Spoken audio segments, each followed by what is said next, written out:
বেগম খালেদা জিয়াকে বরণ করতে সকাল থেকে গুলশানে তার বাসভবন ফিরোজার সামনে ভিড় করেন নেতাকর্মীরা। প্রস্তুত করা হয়েছে বিএনপি চেয়ারপারসনের বাসভবন, জোরদার করা হয়েছে এর আশপাশের এলাকার নিরাপত্তাও।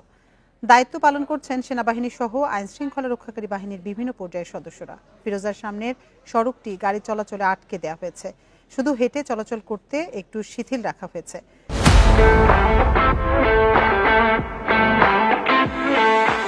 কঠোর নিরাপত্তা বলয় তৈরি করেছে আইন শৃঙ্খলা রক্ষাকারী বাহিনীর সদস্যরা। এর আগে কয়েকদিন থেকেই রাজধানীর গুলশানের ৮০ নম্বর সড়কে বিএনপি চেয়ারপারসনের বাসভবনে চলছিল গোছগাছ।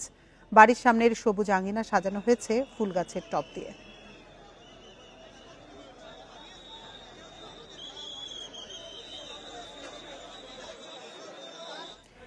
এ নিয়ে আরো জানাতে বার্তা কক্ষ থেকে আমাদের সাথে যোগ দিচ্ছেন সহকর্মী নূরে আলম।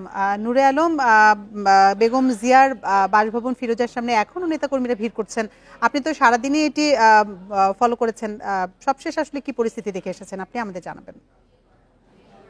দুপুর ২:৩০ নাগাদ বেগম খালেদা জিয়া তার বাসভবন ফিরোজায় প্রবেশ করেন। এর আগে সকাল ১০টা ৪০ মিনিটে খালেদা জিয়াকে নিয়ে বহন করা যে এয়ার অ্যাম্বুলেন্স সেটি অবতরণ করে। পরবর্তীতে ১১টা ২০-এ এয়ারপোর্টের ৮ নম্বর গেট থেকে খালেদা জিয়ার গাড়িবহর গুলশানের উদ্দেশ্যে রওনা দেয়।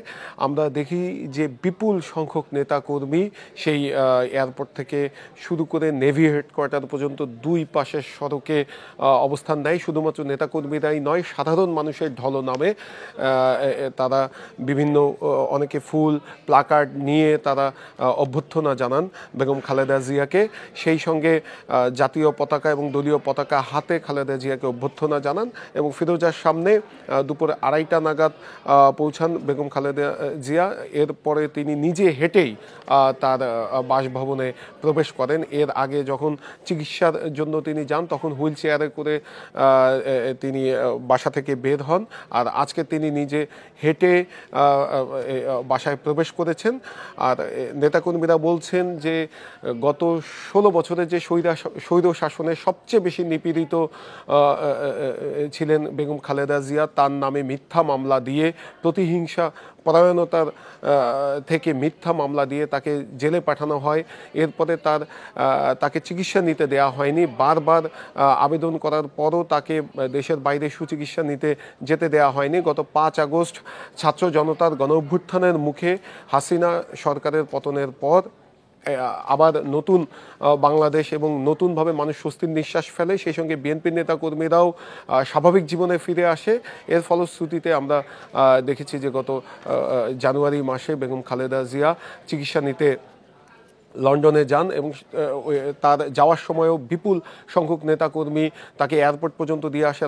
লাখ লাখ মানুষ সেদিন সড়কে নেমে যায়। বিএনপির পক্ষ থেকে যদিও নির্দেশনা দেয়া হয়েছিল যে আজকের সড়কে না নামার জন্য, তারপরও শেষ মুহূর্তে আসলে সেই চাপ সামলানো যায়নি।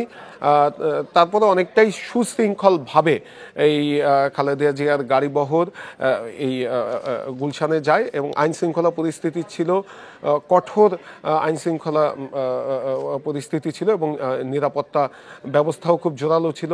পুলিশ, র্যাব, সেনাবাহিনী থেকে শুরু করে সকল বাহিনীর সদস্যরাই নিরাপত্তার দায়িত্বে নিয়োজিত ছিলেন। তো এই ছিল আমার কাছে এখানকার সবশেষ তথ্য। বার্তা কক্ষ থেকে সবশেষ তথ্য জানাচ্ছিলেন সহকর্মী নূরে আলম।